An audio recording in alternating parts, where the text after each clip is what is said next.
ನೋಡ್ತಿದ್ದೀರಾ ಜನಸೇವಾ ಕನ್ನಡ ಟಿವಿ. ಇಂದಿನ ಮುಖ್ಯಾಂಶಗಳು. ಕೇರ್ಪೇಟೆ ನೇಮಾವತಿಯಿಂದ 25,000 ಕ್ಯೂಸೆಕ್ಸ್ ನೀರು ಬಿಡುಗಡೆ. ಸುಭಾಷ್ ಪಾಳೇಕರ್ ಕೃಷಿ ಪದ್ಧತಿ ಅಳವಡಿಸಿಕೊಳ್ಳಿ, ದಿನೇಶ್ ಗೂಳಿಗೌಡರವರ ಹೇಳಿಕೆ. ಅಧಿಕಾರಕ್ಕಾಗಿ ಮಳೆ ಪೀಡಿತರ ನೆರವಿಗೆ ಅಡ್ಡಗಾಲು ಹಾಕುತ್ತಿದೆಯೇ ಬಿಜೆಪಿ. 123.10 ಅಡಿ ತಲುಪಿದ ಕೆಆರ್ಎಸ್, 70,000 ಕ್ಯೂಸೆಕ್ ಒಳಹರಿವು, 52,000 ಕ್ಯೂಸೆಕ್ ಹೊರಕ್ಕೆ.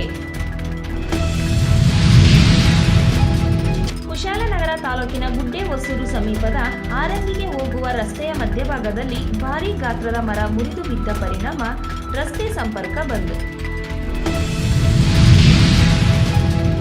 ಕುಶಾಲನಗರ ತಾಲೂಕಿನ ಚಿಕ್ಕಹಳವಾರು ಗ್ರಾಮದ ಶ್ರೀ ಪ್ರಕಾಶ್ ಅವರ ಮನೆ ಗೋಡೆ ಹಾನಿಯಾಗಿದ್ದು, ಕಂದಾಯ ಪರಿವೀಕ್ಷಕರಾದ ಸಂತೋಷ್ ಹಾಗೂ ಗ್ರಾಮ ಲೆಕ್ಕಾಧಿಕಾರಿ ಭೇಟಿ ನೀಡಿ ಪರಿಶೀಲಿಸಿದರು.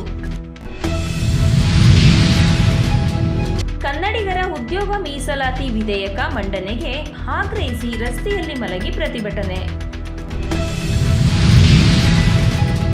ಮಧ್ಯಪ್ರದೇಶ, ಪ್ರತಿಭಟಿಸಿದ ಮಹಿಳೆಯರ ಮೇಲೆ ಮಣ್ಣು ಸುರಿದು ಜೀವಂತ ಸಮಾಧಿ ಯತ್ನ. ಹಿರಿಯ ಪತ್ರಕರ್ತರಾದ ಶಶಿಧರ್ ಭಟ್ ಚಿಕಿತ್ಸಾ ವೆಚ್ಚ ಭರಿಸುವುದಾಗಿ ಸಿಎಂ ಘೋಷಣೆ. ಕೆಆರ್ಎಸ್ ಜಲಾಶಯದಲ್ಲಿ ಕಾವೇರಿ ಆರತಿ ಕಾರ್ಯಕ್ರಮ, ಡಿಕೆ ಶಿವಕುಮಾರ್ ರವರು.